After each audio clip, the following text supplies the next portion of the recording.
What you doing? Ran out of space on my phone, so I'm deleting some stuff. Bye, singing dog. Bye, goal. I pronounce you. Bye, wedding ceremony. Stop. At Metro PCS, you get 2 free phones with twice as much memory. Really? Don't say bye to your memories. Switch to Metro PCS and get 2 free LG K20 Plus phones with 32 gigs when you switch 2 lines. Metro PCS. Wireless. Figure it out. Coverage not available in some areas. Sales tax not included in phone price. Excludes numbers on the T-Mobile network. See store for details and terms and conditions. Blog Talk Radio. Well, it's Friday, and I have a house full of people and my beautiful children here, and I couldn't be more excited about today's show guest. She is beautiful. She is talented. She has a very soulful, very strong voice, and she's just really pretty. I'm not even going to lie about that. So I want to do a couple quick show announcements before I forget to start, and then I'll start the show. I can't talk today, folks. It's Friday, and yes, I haven't had enough coffee, so back off a little bit. I want to remind everybody of a couple different things. If you're out and about tonight, I just found out this really cool thing that's local and in town. Tonight they're playing at the cemetery, the one on like Highway 100 in Capitol.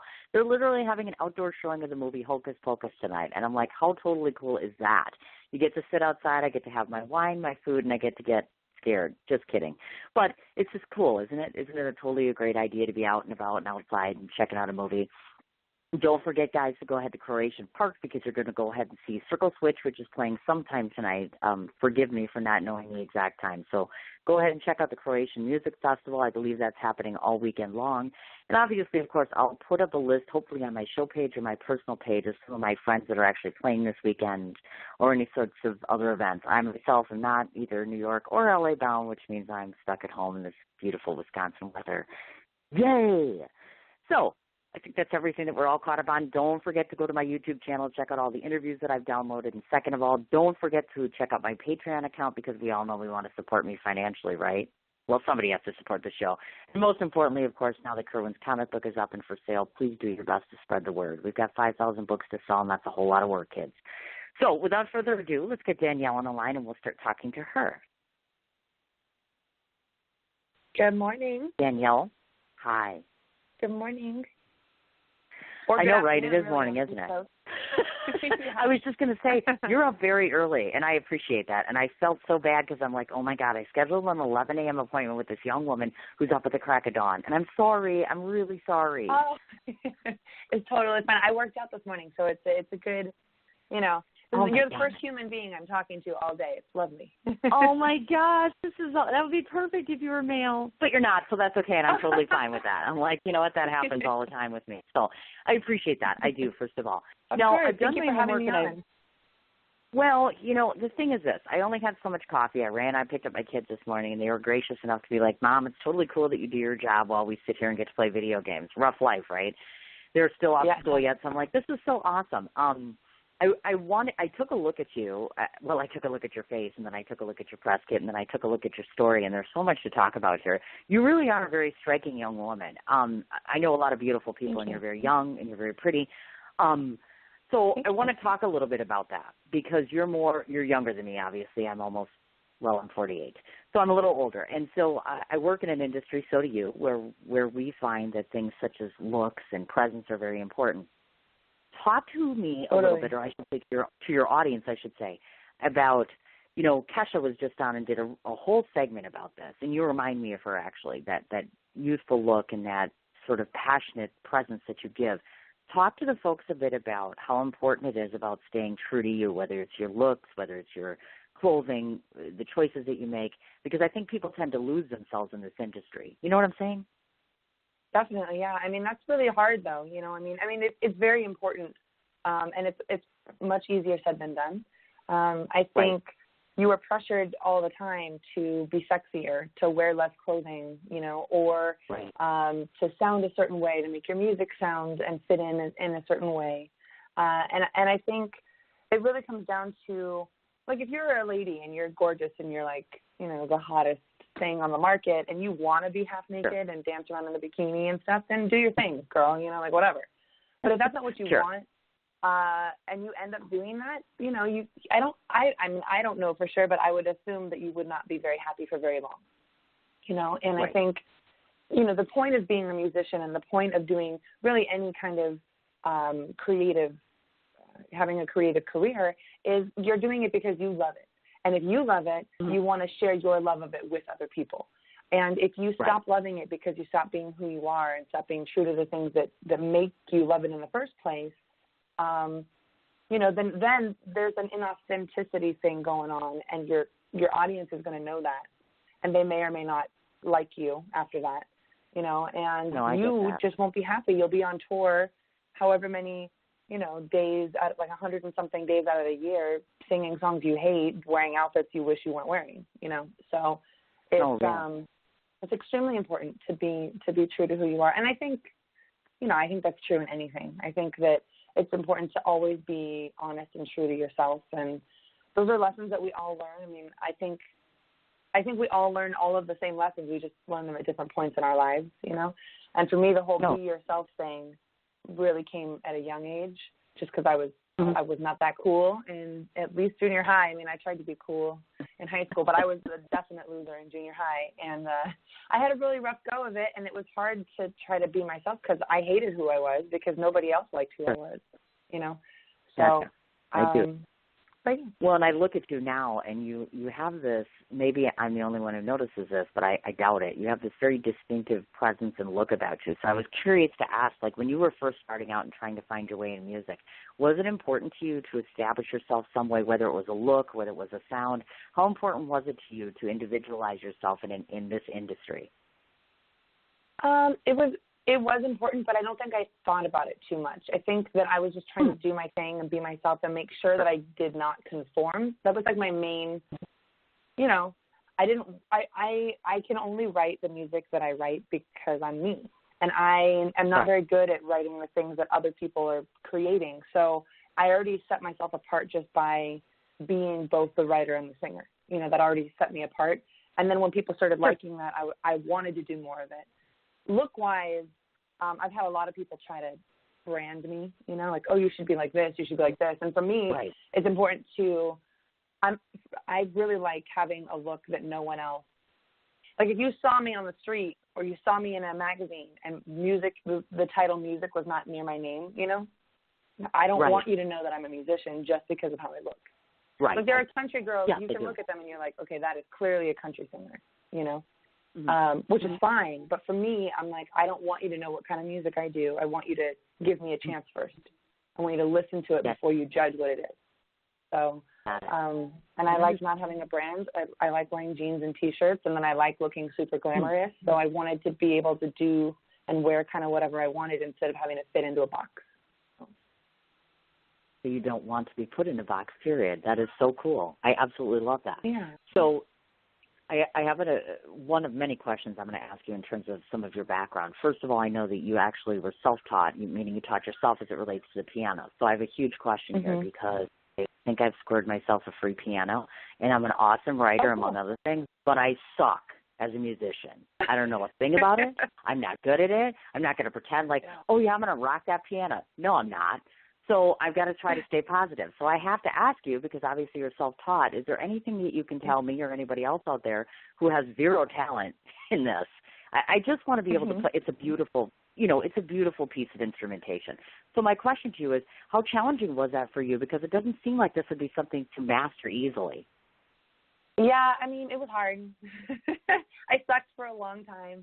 And I still, I still see people who were trained, who took lessons when they were like 6 or something, and I'm like, oh my God, you're so good. I wish I was good. But I mean, I do what I do well, and I think that the main thing that I loved it so much, and I played it all the time. I would go to work, come home, play it, wake up, play it. Like I played it all the time to the point where I got evicted from a couple different like homes I was living in because I was playing too late at night or whatever. So, but I would always, my tip is that if you ever get it tuned, which I'm sure you will at some point, the people that tune pianos can normally play the piano pretty well. And so what I would do is they would tune it, and I would watch them and just eagle hawk. Sorry, I'm staring at you like a weirdo, but I need to learn what you're doing. And when they're done tuning it, they play it just to make sure all the keys sound nice. And I would watch what they did when they played it, say like high five, thank you, goodbye, and sit down and start trying to do whatever they just did. So that was a big, big part of how I kind of learned how to do, I guess, more elevated stuff than like chopsticks and Mary Had a Little Lamb, No, so that was and I'm assuming that this will take a lot of practice, obviously. And I'm very blessed to have a lot of friends that are musicians. So I'm sure they'll pitch in and sit down with me and try to keep me, grounded and teach me some of the basics. I don't need to be an expert. It's just it just seems really super cool to have a piano and be able to play it. It's one of those things. You know what I mean? Yeah. On the flip side, I know that you've played the clarinet before, and I'm it always intrigues me when women play what I consider to be not as female instrumentation. Do you know what I mean by that? I don't see a whole ton of women running around and doing the clarinet, which I imagine is part of that whole being unique and unique to yourself, I should say. So how long have you been playing that, or how often do you play that, I should really ask? Well, I don't play anymore. I mean, I still have a clarinet. Mm-hmm. I can play it. I think it's one of those bicycle things, it doesn't really go away, your ability. Your awesomeness level definitely goes down if you don't keep up with it. But I think your ability to play it sticks around, Gotcha. But I played it for I played it since third grade up through all of elementary, junior high, high school, into some college. Taught it as a form of income at one point. Right. So I definitely played it for a long time. But I chose it because my mom I have two sisters, and all three of us had to choose a musical instrument to perform or to play as a rule. And I chose the clarinet because I thought my mom was the coolest person ever, and I wanted to be just like her. And she had played the clarinet when she was younger. So that's why I chose it, actually, not to be an individual at all. But I was in third grade, and it was between the clarinet or the violin. And I chose the clarinet, and I picked up on it pretty quick. And then right after because I'm a very figure it out, do it, be perfect right now, which is great, but it's also, I'm really hard on myself if it's not awesome. So I got frustrated at one point because I couldn't read anything. I didn't know anything about music, and my mom was like, okay, we'll get you lessons. And then it was just, after that it was all cake. Yeah. Well, here's a good question for you, too. I was just talking about this last night because I knew you were coming on the show, and I'm my son is 11 years old, and he started playing the violin, and he's actually doing pretty decently at it. He's actually done well. But I said to him the other day, I'm you know what, honey, not only are you good at the violin, but he sings constantly. And so I have to ask you as a musician, is this some sort of secret code sign to me, get him in vocal lessons yesterday? Because he's like, Mom, if I sing well, why do I need lessons? I'm trying to explain this to him. So I'm I guess, when did you actually know, or when did you really find your voice and say to yourself, you know what, I need to be doing this? When I was,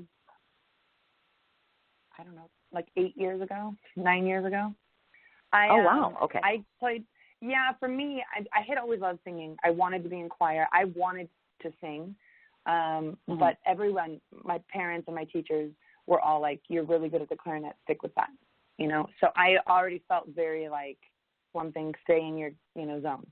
And so I did a little bit of theater in high school and stuff to try to branch out, but I was terrified to sing in front of people, but I loved it, but I was scared. It was such a weird dynamic for me. And then when I got older, I had a friend, and she was I was I want to be a singer, and she was oh, I know somebody.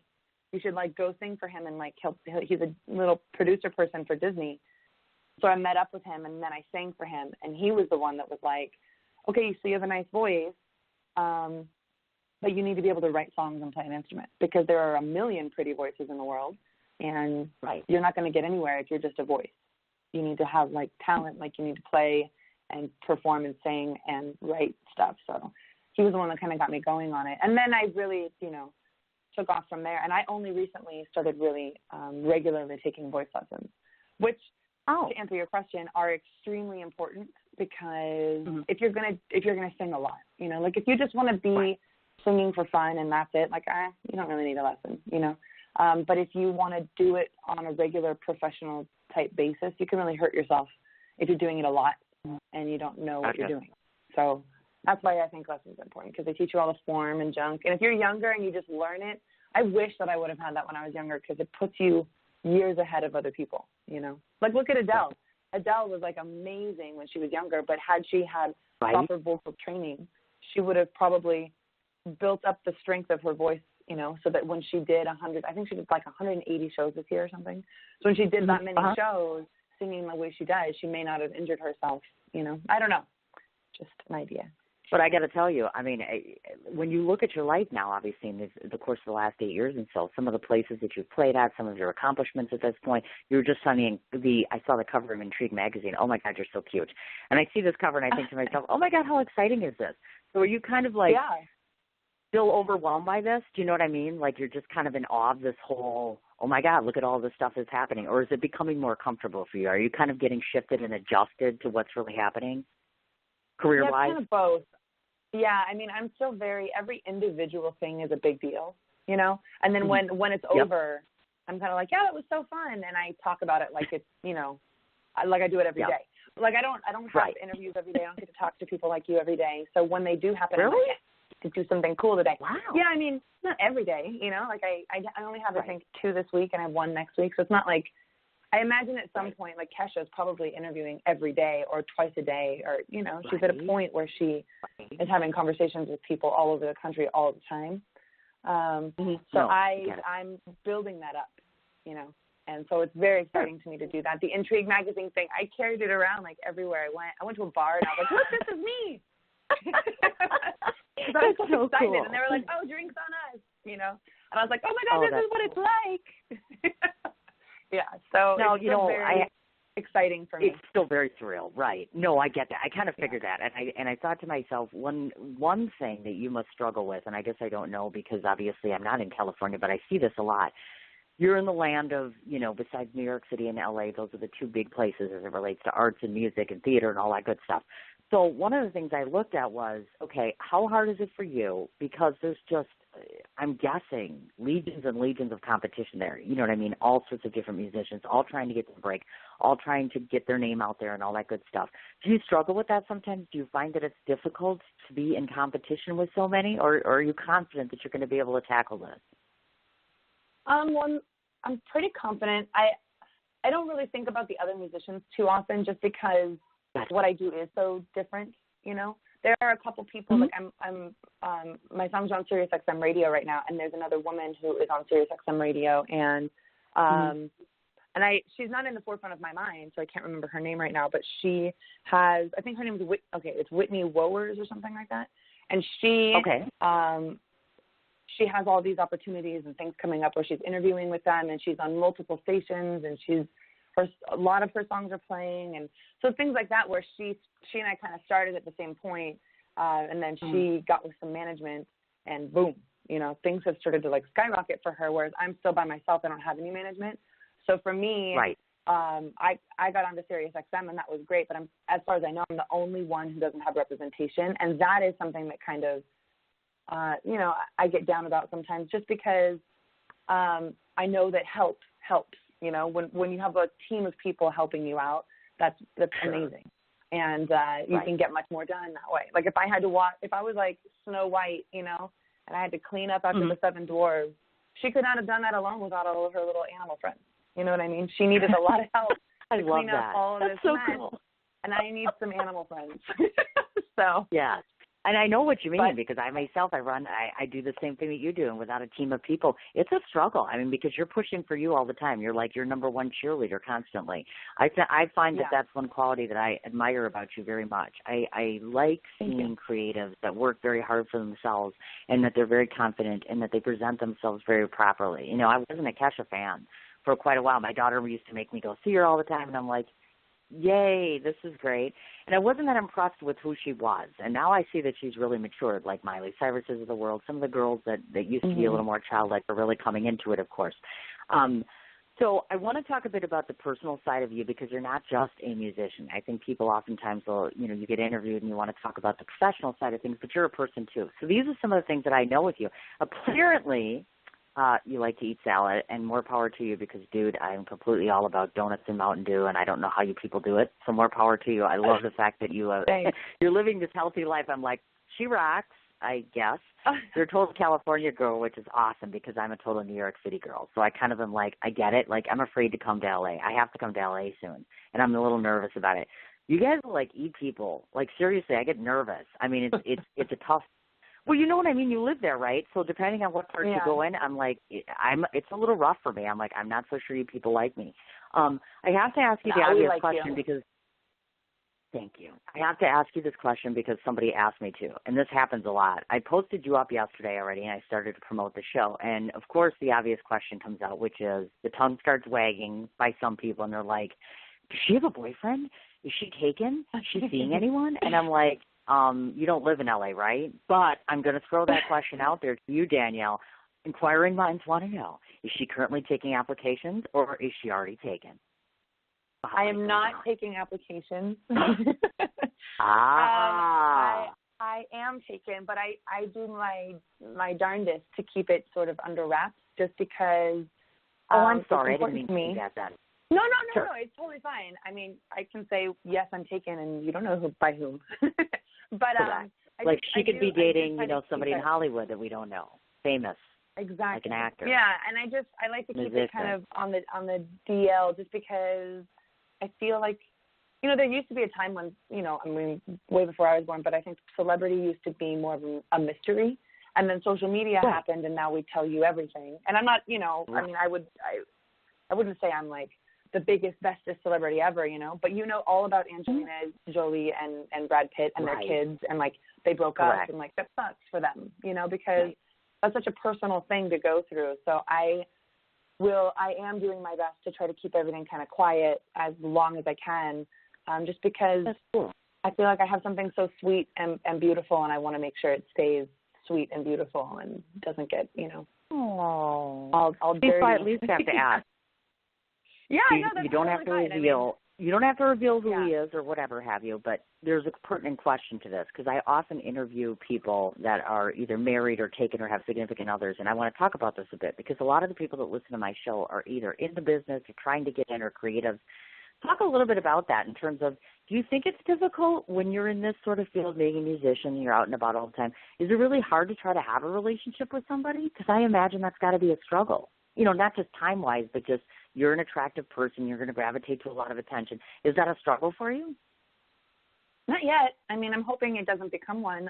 Right now, we're pretty balanced, and we both are. I mean, I think he's very good-looking too. So, but I think it becomes an issue if there's if jealousy gets introduced, or if there's not mutual respect and support. And I think that he's very supportive of everything that I've got going on, and so it's not really an issue. I know he's probably listening to this interview right now, and he will text me right when it's done and be like, "That was such a good interview." You know what I mean? Like, he's very awesome and supportive. So I definitely don't have any issues yet. I mean, I don't know. I don't know if it'll get. I was actually out. I was in Beverly Hills once, and this actor gentleman who, I forget his name, but he's an actor on that new show, Better Call Saul. He's not the main guy, but he's a person on that show. Yeah. Okay. Anyways, he hit on me at a store. I was at a Coffee Bean, and he hit on me and stuff. And he was like, "Did we make out at a party once?" And I was like, "No, I would remember that, But then I didn't know who he was, because I'm horrible with names and stuff. And I was like, "Oh my God, I know you. And I came home and I told him, my man, and he was like, he was like, "Fine, the world wants you. That's great, just lovely, But I was so excited that I got hit on by this famous actor, and I was like, "Yay!" And he was like, "Yeah, great, that's wonderful." So, but he's like, well, whoever this gentleman is fine. listening, that's awesome. You sound terrific. Whoever you are, gentlemen, just be good to her and be kind to her and continue supporting her, because I think that's wonderful. So thank you to your guy. I think people succeed. It's so much easier to succeed in this business if you have support at home, whether it's children, whether it's partners, whether it's whatever. So I strongly encourage that stuff. Now, talk to me about this. I have a note on here that you like to play with ovens. That leads me to believe you either burned yourself or you had an incident recently. We want to go there. That's right. I dug. I'm like, we have to talk about this. I'm like, did she hurt herself all the time or something? I'm not getting it. What's up with that? I have been hurting myself a lot. I don't know what is wrong with me. Yeah, So it's the salad thing. You mentioned the salad thing. That's new for me. I've only been eating a good, little California girl for 2 months now, because I was working out. I work out, whatever. And I was working out for almost a year, and I wasn't really seeing a lot of results. And I wanted to eat what I wanted and drink what I wanted and work out and have it all balance out. But I ended up building a lot of muscle and not losing any fat, so I just looked like thicker than I wanted, and I didn't like that. And so I was like, fine, let me just try eating this crap. Like, that's kind of where I went with it. Started eating salads, and I finally got to a point where I was like, okay, now I like them. After 2 months of eating them, now I'm like, okay, now they're enjoyable, and I love them. Thank you. You know, but it took me a while to get adjusted. Cool. And it's working. And I was actually talking to a friend of mine yesterday about how I hate that it works, because I really want to be the kind of person that can, like, eat spaghetti and cheeseburgers and pizza and ice cream and whatever, donuts, and, like, be hot, but that's just not my body type. I have to make some sacrifices and cheat once in a while versus, like, always eating that and then having a vegetable, you know.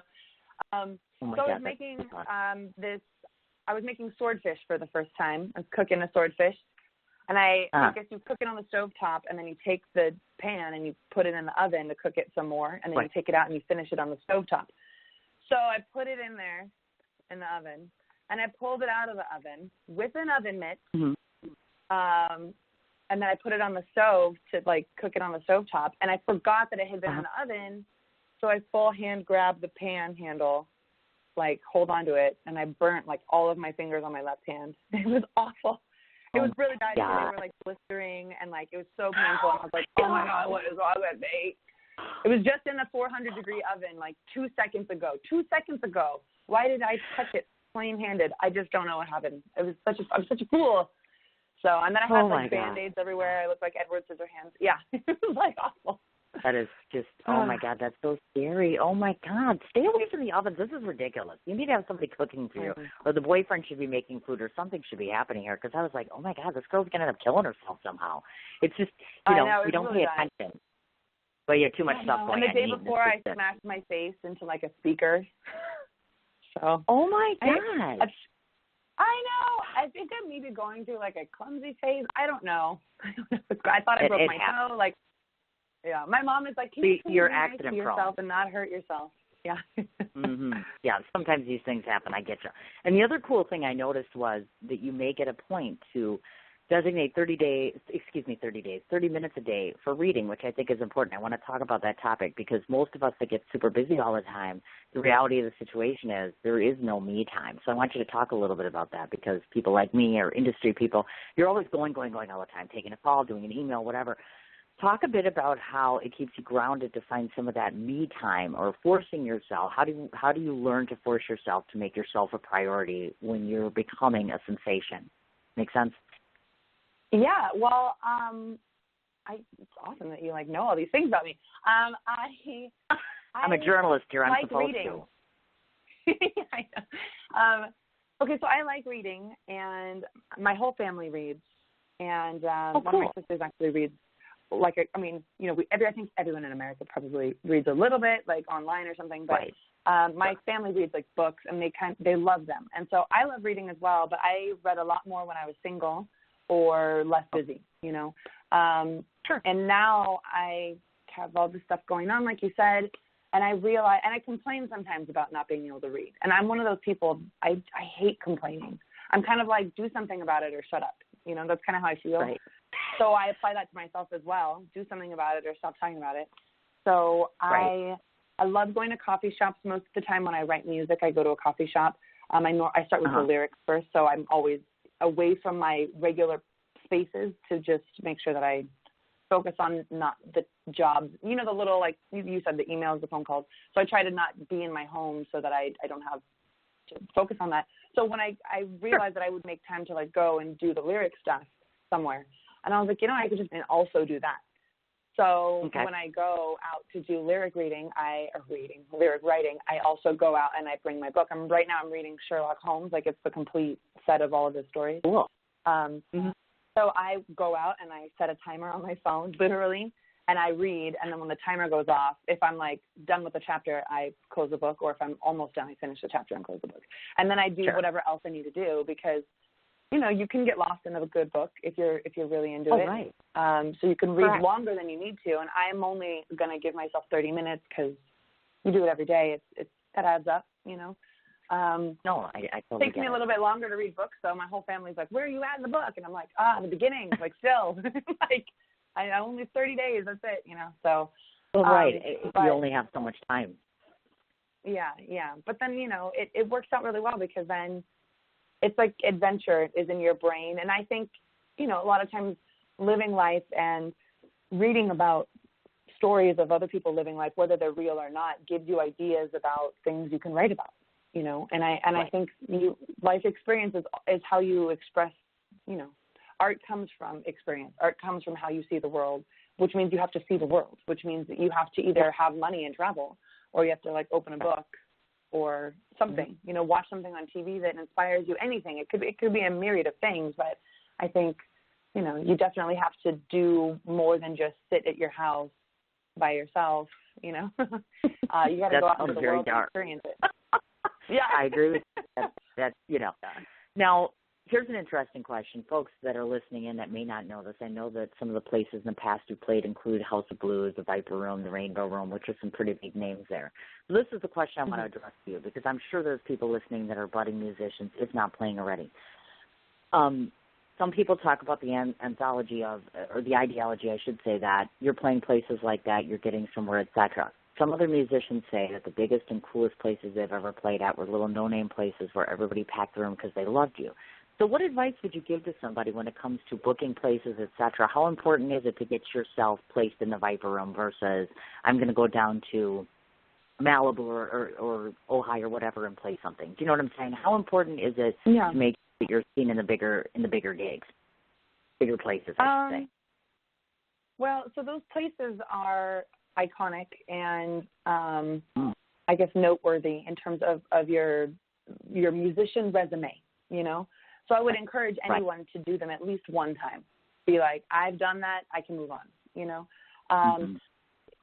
It's all about the reason that I think that, I'm going to play a place tonight that's actually down in Temecula that's pretty small. I think it fits 80 people, and I love it because it's very intimate. I can see everyone's faces. I know that they're into it. They sing with me. It's fun. It's great, It's a lot of interaction versus places that are larger, like the House of Blues. You're not seeing everybody's face. People are on their phones. You know what I mean? It's a little bit different of an environment. So I understand completely why some artists would say that the best shows they've done are in no-name spots. Because, it's better that, it is better to interact with your crowd. But you really only get that crowd in a smaller spot, even if it only fits 10 people. Those 10 people aren't coming if they don't know who you are, unless they're your mom, your best friend, whatever. But strangers are not going to come see you if they haven't had an opportunity to see you before. So I think that the best advice is to perform as often as possible.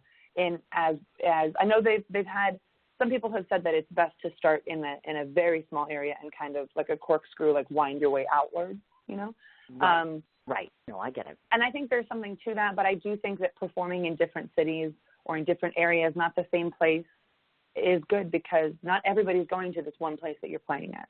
People do go to the Viper Room. People do go to the Rainbow Room. People go to the Rainbow Room because there's dinner downstairs and then they can go upstairs and hear music, So I think for a night out, it's good to do LA. If you're trying to get discovered or something, LA is a place to perform because a lot of the A&R reps and folks like that, they're not traveling really too far outside of their main zone, So it's important to still be present in the cities if you are trying to get discovered. But in terms of just having a good time with your crowd, you can build up a following in a small spot easily, and it's the best. It is really great to have people who know your songs and sing them with you, and people who request your songs when you're, that is the best. Versus I'm doing cover songs of all these people and they're asking me if I can sing some other cover song. It's it's fun, but you're not a jukebox. You're a live musician, and you know what I mean? So it's way better when you get to do your original material. Yeah. Oh, I know. I can totally imagine that. But thank you. And that's why I thought, well, it's probably a good idea. One of the things I thought about when I was looking at you, you remind me of my girlfriend, Ileana Katz. And the cool part about her is she's a violin player. And I don't know if you have the option to do this in L.A. because I haven't seen enough of L.A. But in New York City, of course, we have subways all over the place. I could seriously picture you playing the subway because you could. Not because you want to be known as a subway player, but I wanted to ask you that. I'm I wonder if she would pick very avant-garde places and just start playing and singing. You know what I mean? Like going to a subway or going to a train station. I could see you doing that. Yeah. Or have you done that? Well, so I've done that here, but I've done it in more like, they have a place out here, 3rd Street Promenade. Santa Monica, as a city in general, is very open to having street musicians everywhere. So busking is like a big thing. People do it. They have rules about how often you have to move, how loud you can be, noise ordinances, all that stuff. So I've done that kind of stuff. And I've been to New York a couple times, and I've seen musicians in the subways, and I think it's amazing. Yep. And I play the piano, and I'm like, how do they get their stuff here? Like, oh my God, that is like a lug, because there's all those stairs, any heavy equipment, setting up the, it would be a thing. I would want to be there for a good amount of time if I was going to pull all my stuff down there. Yeah. Yeah, you betcha. But it's cool. I mean, it's an awesome thing. I love it when I see my friends playing in it. I think sometimes, again, it all leads to part of your personality. You're the type of person that is willing to play in places where people are going to listen, regardless of the backdrop, which I think is cool. Totally. Now, the one thing that I learned about you when I was studying your background, of course, is, and this is important to talk about, because a lot of times some of the people I interview have already established themselves. They're in Hollywood now, and they've built a life for themselves, and they've been very lucky. You starting out, obviously, you've done some of the things that literally they talk about in movies, which is you've lived in your vehicle and you've gone from the one couch to another couch to another couch. So I want you to talk direct to the audience about the realities of chasing your dream, meaning that we're not just going to move to LA and somebody's going to wake up and say, I found you and you're the new sensation. I'm trying to lead some reality to this because I'm a huge believer in chasing your dreams, but I want to keep it real as well. So tell me what kept you going during that point in time, because, that's about as real as it gets when you're living in your car, It is pretty, it sucks a little bit, yeah. I imagine. So my path for the car living thing, I've done it actually 3 different times in my life. And the very first time I did it, I moved out of my parents' house the day after I graduated high school. And I was very independent-minded and didn't like to follow a lot of the rules that my mom set out for us. So I moved out on my own and did my own thing and did not plan that out well. And so I ended up that was the first kind of like on my own crap. My stuff was in boxes in like 6 different places. I didn't even have money to rent a storage unit, And then the next time I was actually starting to pursue music more. And I had this piano, and like I said, I was playing it all the time. And my landlord was like, "You have to move out. Like, you're too loud." And he lived in the back house that I was renting. And he was like, "You have to move out. You're way too loud," kind of thing. So I set up arrangements to move somewhere else, and those arrangements fell through. And I ended up living in my car, and I was in my car for several months. And I had to put my piano in storage, which was really sad. And I would visit my piano in storage and play, and then lock the unit and leave, And it's really hard because I remember I didn't at one point. One of the times, they kind of blur together. I'd have to really sit down and kind of think about it. But it all happened over the course of maybe a 4 or 5 year span, and I would sleep in my car on street. On just suburb street places like in Burbank or in Ventura. I would anywhere I could find a friend that would hang out with, and then I'd be like, okay, good night, have a good night. If I didn't want to tell them what was going on, I'd go down to my car right outside their house and fall asleep. And it's weird because I didn't have money to tint my windows or anything, so you can see there's a person sleeping in this car, and I would have a giant comforter that I would pull over my face and just fall asleep. I slept in several mall parking lots. I would shower in the public bathrooms of the mall. That was most often what I would do. And then when I was kind of inconsistent, right after I moved out and I didn't know where to go and stuff, I was like, there's nothing holding me to any location. I can literally live where I want, so let me move out. I had a boyfriend or whatever. So I was like, let me move out near this boyfriend. And that's how I ended up kind of in Ventura. And then things happened from there, and I ended up, moving back down towards LA. But, But yeah, it sucks and it's hard. And I had absolute delusions of grandeur in terms of I'm going to get discovered. Right when I started doing music, I thought, oh, I'm going to do this for a year, and I'm so good, people are going to want me. And that's not how it happened. Not how it works. And no, not at all. So, which is fine. I really am very today's era. There's kind of a a bittersweet to things that are happening today in terms of getting discovered if you're not taking the long road, which I am definitely on the long path.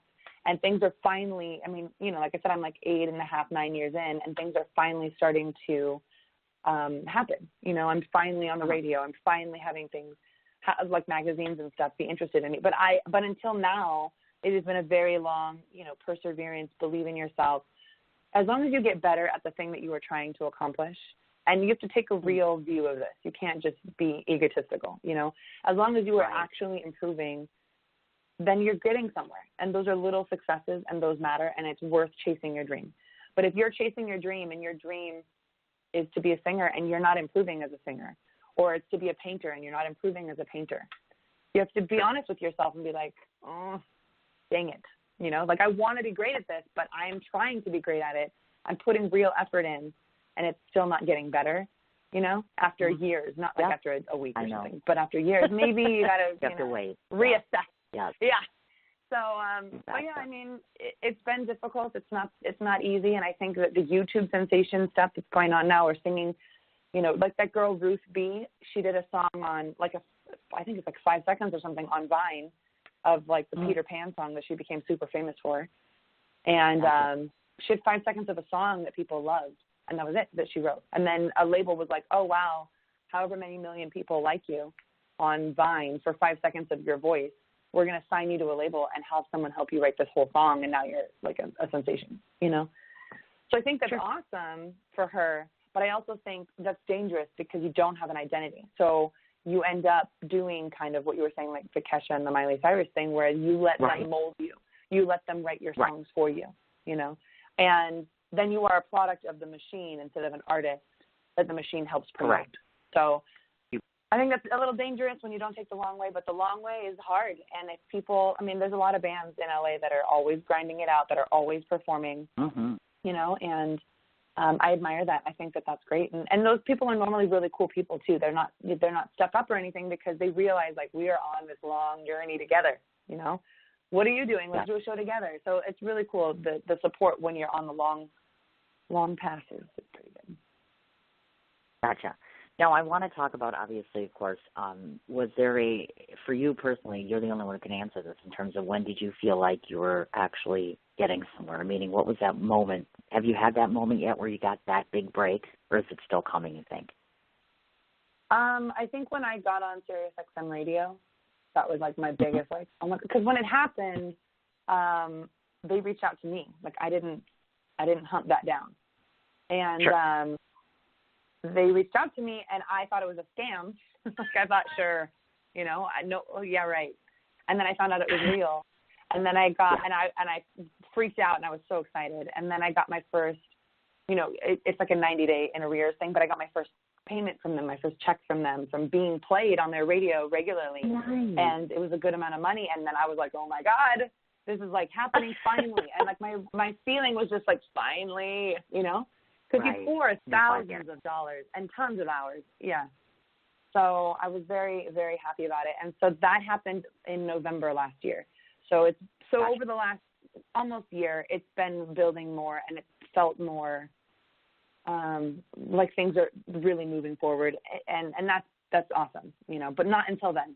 So, and that's the thing, like, people always say it's about the song. I don't know if you have ever heard that, but anytime that I've watched tons of interviews across the board of, you know, A&R people or producers or record label people who always say it's always about the song. If an artist has a good song, that artist can go anywhere. They'll make it, you know, kind of thing. And that's sort of true, right? If you have an opportunity, it's like the whole opportunity knocks, you better be ready for it. You can't just open the door and be like, you know, you got to be ready. Right. So exactly. It's the same kind of thing.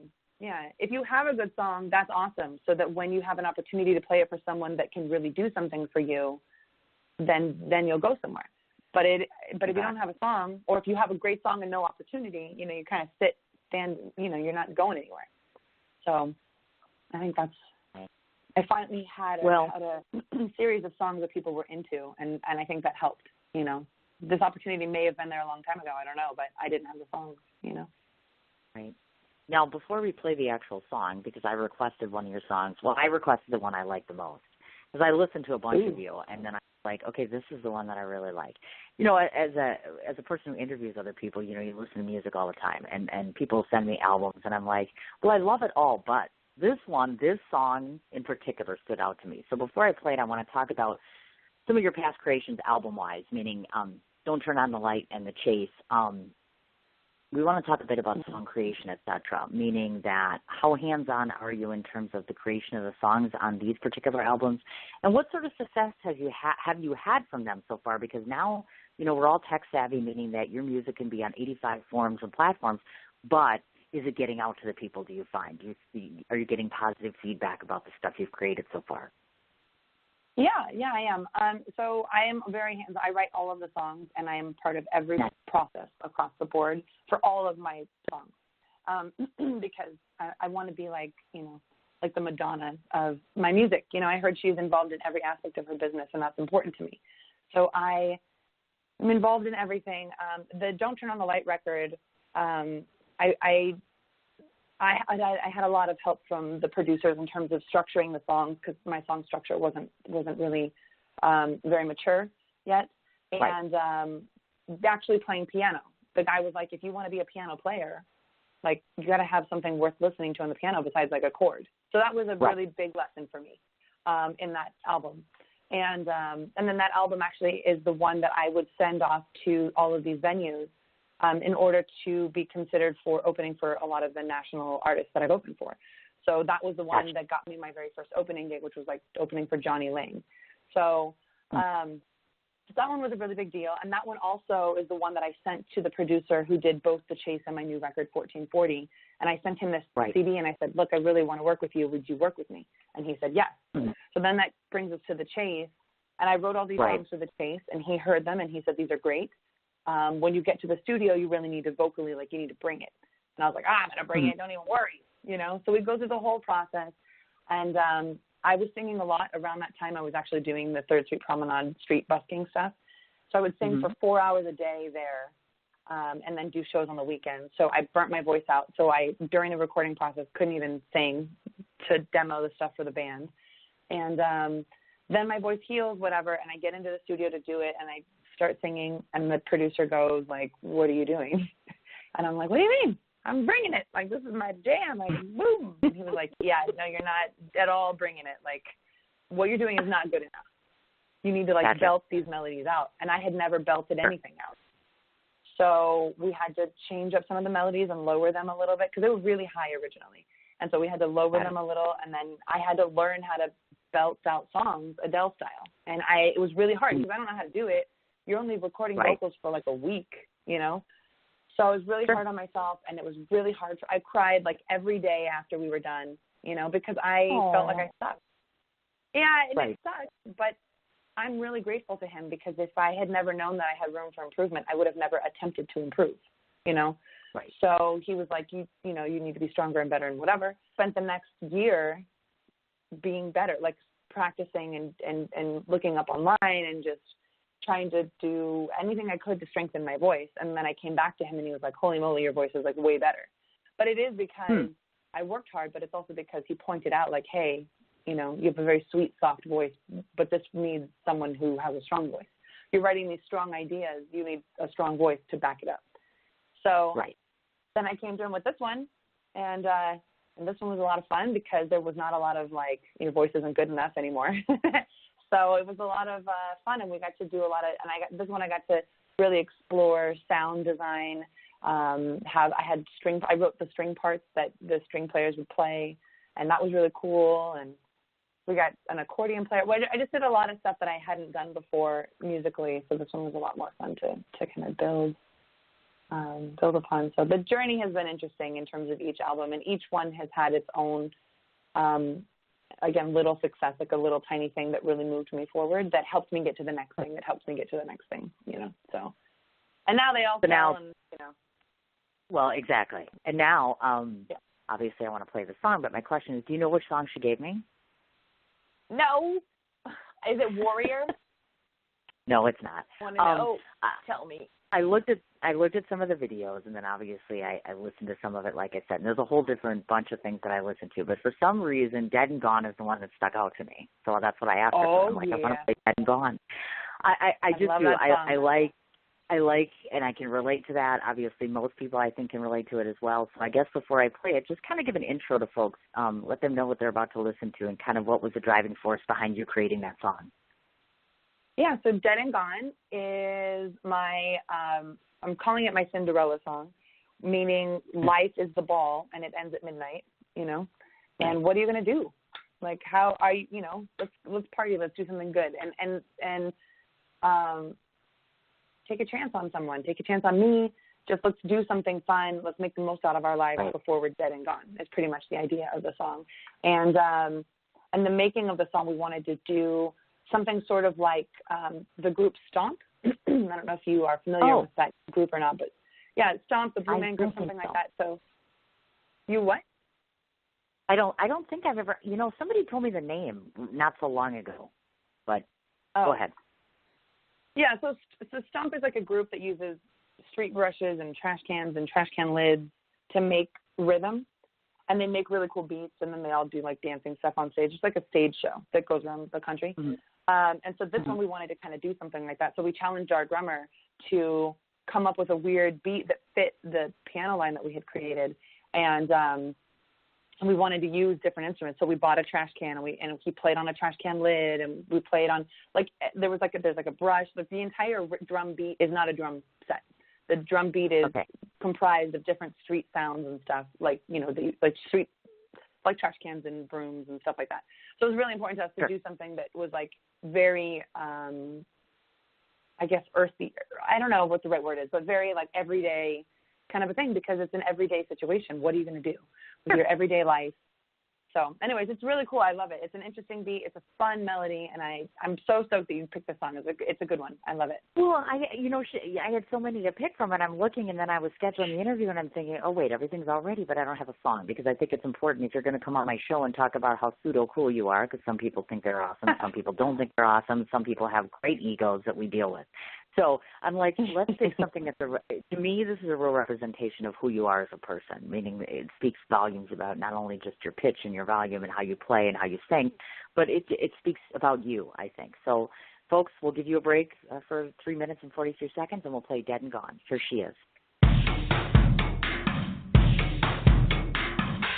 Perfect girl in a perfect house. Every knick-knack resting in a perfect place.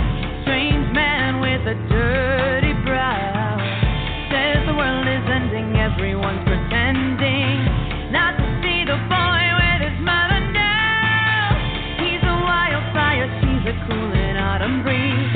20-something lovers walking down a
see why I picked that? It's just so cool. It's a good song. I like it. Song. I was like, I'll dance into my own song. There you go. It's cool. I mean, it's an excellent Thank song. you. That's why I was like, oh, my God, I have to play this to the audience. Now we've come to that point of the interview because doesn't this time go fast? I say this to people all the time. I'm like, am I boring? Does it go quickly? Were you entertained, et cetera? I'm like, it goes too quickly. No, this is like my favorite I've ever done. This is amazing. I love it. Well, Thank you. it's not done yet. I'm sure you've probably not heard other shows that I've done before, so you may not know this. But two things have to happen. Well, three, really. I'm going to go through a rundown to the folks listening in so they know all the ways to find you. And then every guest that comes on my show gets surprises. Did you know that? Uh-oh. Yeah, I All get right. to surprise you, and then the last part is I get to tell you what I think of you. And the reason I do that is because everything that I do, I'm a writer, so I script everything. But this last part, the telling you what I think of you, is unscripted, and that's done on purpose because I think people should know what I think of you right off the cuff without any sort of written whatever have you. So that hopefully, Oh my God, do you ever I don't know, tell it's people, weird. Like, I think you smell like. Is it mean things? Am I in for a treat? Just wait, you'll see. So I don't want to forget to remind everybody, including yourself, usually about 2 hours after the episode is live, it's usually archived, and I'll send a copy over to you and to Rachel, of course, so that you can post it up to your fans and followers. I don't want to forget to mention that to Rachel Darris of Big Hype Marketing. I can't thank you enough. She's given me 3 clients now, and they are all of superior talent, and they are absolutely wonderful people. She's a doll. I've never met her before, but she looks absolutely radiant. She's very professional. And so, Rachel, I appreciate you. I appreciate your presence. I appreciate your clients. Thank you so much for allowing me to interview Danielle today. I'm going to read off a whole bunch of these things. So when I get finished, just let me know if I've missed anything. Folks, her website is DanielleTaylorMusic.com, and just so you know, Danielle is spelled D-A-N-I-E-L-L-E, and it's TaylorMusic.com. She is on LinkedIn, Vivo, CD Baby, iTunes, Spotify, YouTube. Her Instagram is Danielle Taylor Music, as well as her Facebook page is also Danielle Taylor Music. Twitter is @Danielle Taylor. And, of course, get this, folks, she has a Wikipedia page. I don't even have a Wikipedia page. I'm 48. I don't have Wikipedia, and she does. Oh. Did I miss anything? Any place where people can find you? Did I miss anything? I hope not. No, that's everything. My Twitter is actually, I have an underscore after my name now. It's Danielle Taylor _. Oh, yeah, that's which you can't really see normally, but yeah. That's what I thought. Okay, so we'll correct that right now. So did you get that, folks? Don't forget the underscore. And I also forgot the most important thing, which is if you guys are out and about in California and you wish to see this pretty lady, she has 3 things coming up. On the 18th, The Loft, which is in is it Temecula? How do you pronounce that? Thank you very much. On the 19th, she is at Melagio, which is in Ramona, California. And then on the 24th, she's at CAP, which is CAP, which is in Sherman Oaks, California. Go to her website because I unfortunately forgot to write down the actual time that she's playing for each one of these. But go to the website. It's going to have all that information. You'll be able to find her there. So go support her. Live music. It's important to support live musicians everywhere, all the time, as much as humanly possible, in any manner, shape, or form. Now on to surprises. There's a couple different things. First of all, I'm mad that you're in California. Let me tell you why.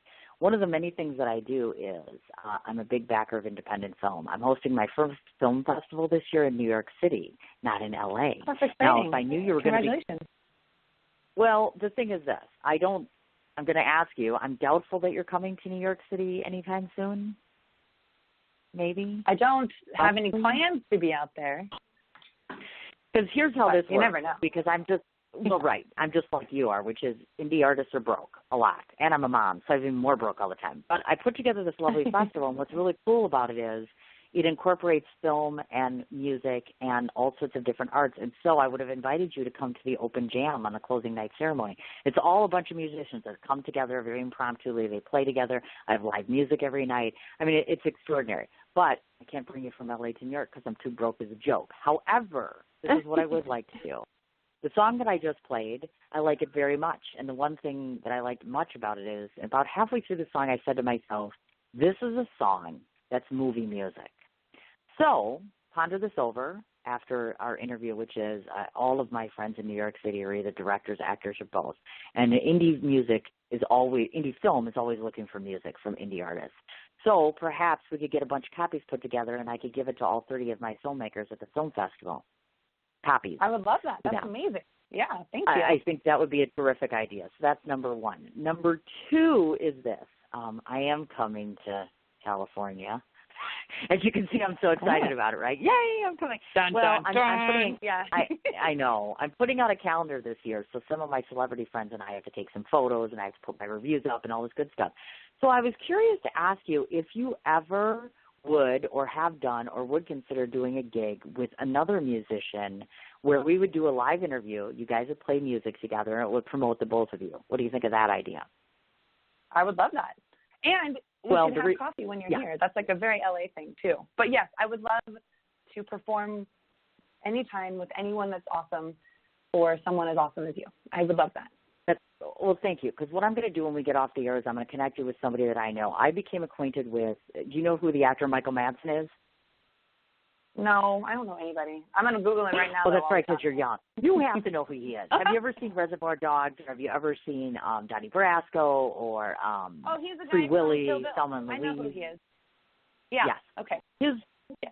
I'd like you to, meaning you and his son, Cal Madsen, actually plays music. He has just started playing out in L.A., and I have a friend who's a publicist who has a joint in town that's open for local musicians to play. So I'm going to try to see if I can coordinate both of you on a stage together at the same time, and then we could bring in a bunch of all of our friends and have just a really super nice night and a super interview together, and you guys could play together. I'll do the introduction if you're interested. Yeah, so that's another thing as far as that goes. That would be totally cool, wouldn't it? And of course, like you said, we should get together while I'm in A, but I'm not a coffee girl, I'm a wine drinker. I know that's probably faux pas now, right? Like nobody does wine. No, I wine. So cool. I wine. It's wine o'clock every clock. Yes, let's do it. Thank you very much. I appreciate that. Okay. So the last thing I get to do is I get to tell you what I think of you, because I don't think my kids can hold off anymore. It's been an hour, and I'm like, they're totally wanting attention, so I'm like, okay, I have to wrap it up. So these are my thoughts and impressions of Miss Danielle Taylor. Some people, we'll see how you react. I've had people cry. I've had people say nothing. I'm like, I'm afraid, right? So here we go. I have interviewed people for almost 6 years now, and every time a publicist or anybody comes to me and they send me information about a potential client or person on my show, I never know what to think. The first time that I saw your press kit and I read your story, I thought, I'm going to get along with this girl, and there were 3 reasons for that. First of all, you're a little bit younger, so sometimes I never know if you're going to come on the show and you're going to be larger than life with all sorts of delusions. Much to my excitement, I have to say that you're very eclectic and you're very full of energy. And when I say energy, I mean life energy.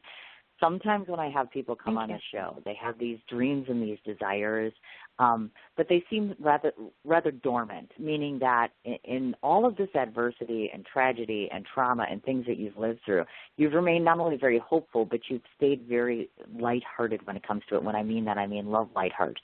There are tons of people that could end up being in a car or a hotel or have all sorts of circumstances and think, you know what, I'm done chasing this. But you not only continue to chase, but you chase it full-stintly 24/7.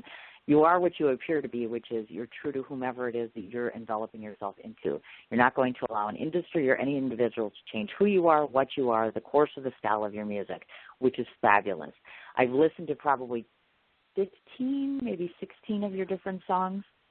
Not one of them was not only not disappointing to me, but it also determined my mood, if you will. There are some that are light beat and I'm dancing in the kitchen, then there are some that are more serious and surreal. I like the fact that you appeal to a mass audience. I like the fact that you're just absolutely beautiful. For a young woman, you really are very radiant. Your inside reflects to your outside, and that's very, very important. I am crossing my fingers and hoping that the stars align so we get to meet each other, because if I can do anything to help you, I know how important it is to push indie artists, and I'm here for you. If you want to come back on the show again, great. If you want to turn down everything I offered you and never talk to me again, more power to you. I'm not going to feel badly. I'm very blessed that you brought yourself, your music, and your presence to me today, because it means more than I can tell you.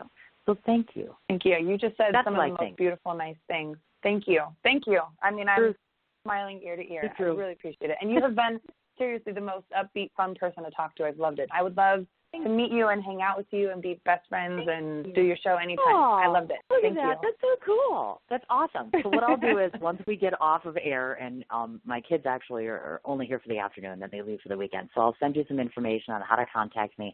I'll send you details on how to contact Calvin, and then we'll coordinate the whole festival thing in terms of if you want to send me the information. I mean, I have a whole room of filmmakers. It never hurts to hand them the music and say, can you use us? I'm a filmmaker too. I have 4 films as well. Cal's music is going to be in my film, so I'm big on I use 15 musicians for my last film. So it's big. I'm very big on incorporating all sorts of things. So definitely do stay in touch. Phil, tell Rachel I said hello and thank her again for me, please. And I'll be in touch soon. Oh, well. And I'm sorry I took so long. Awesome. Thank you so much. I know it's early. Thank you. Anytime, dear. No, have a great weekend. I'll talk to you great. soon. Thanks. You too. Thanks. Bye. All right. Bye-bye. Tell me she wasn't cute and fabulous, right? I absolutely love the surprises and the things that I can try to help people with. It's awesome. One more time, website's DanielleTaylorMusic.com. She has a Wikipedia page. She's on LinkedIn, Vivo, CD Baby. Her Instagram handle is Danielle Taylor Music. She is on iTunes, Spotify, YouTube. Her Facebook is, of course, Danielle Taylor Music. And as she mentioned, the Twitter handle is at Danielle Taylor with the underscore, because, of course, I did not realize that. Again, one more time, Rachel Darris, you are the boss. She is PR director at Big Hype Marketing. She's absolutely fabulous. If you have any needs as it relates to public relations, www.bighypemarketing.com would be your place. Again, one more big hug and squeeze of thanks to Danielle Taylor for getting up early and spending some time on my show, sharing your music. I can't wait to get a chance to work with you or meet you. Want to say to the folks, everybody, thanks so much for listening in. Thanks so much for checking out my YouTube channel. Don't forget to go ahead and subscribe if you haven't already. I hope you guys have a great weekend, that I run into some of you. And I'm back on air actually Monday at 1 o'clock Central Standard Time. So hyped and excited. Jonathan D'Ambrosia is coming on the show. He is one of the directors for one of the films in my film festival, which is for the Frog March. But he's coming on to talk about a new campaign he has to finance a new film. So I'm so proud and excited that he's going to be joining us on the show. That's 1 o'clock Central Standard Time on Monday. We'll talk to you guys then. Have a great weekend.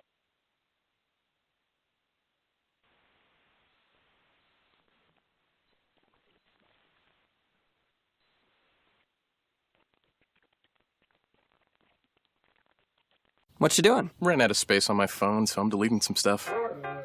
By singing dog. By goal. I pronounce you. By wedding ceremony. Stop. At Metro PCS, you get 2 free phones with twice as much memory. Really? Don't say bye to your memories. Switch to Metro PCS and get 2 free LG K20 Plus phones with 32 gigs when you switch 2 lines. Metro PCS. Wireless. Figure it out. Coverage not available in some areas. Sales tax not included in phone price. Excludes numbers on the T-Mobile network. See store for details and terms and conditions. What you doing? Ran out of space on my phone, so I'm deleting some stuff. By singing dog. By goal. I pronounce you. By wedding ceremony. Stop. At Metro PCS, you get 2 free phones with twice as much memory. Really? Don't say bye to your memories. Switch to Metro PCS and get 2 free LG K20 Plus phones with 32 gigs when you switch 2 lines. Metro PCS. Wireless. Figure it out. Coverage not available in some areas. Sales tax not included in phone price. Excludes numbers on the T-Mobile network. See store for details and terms and conditions.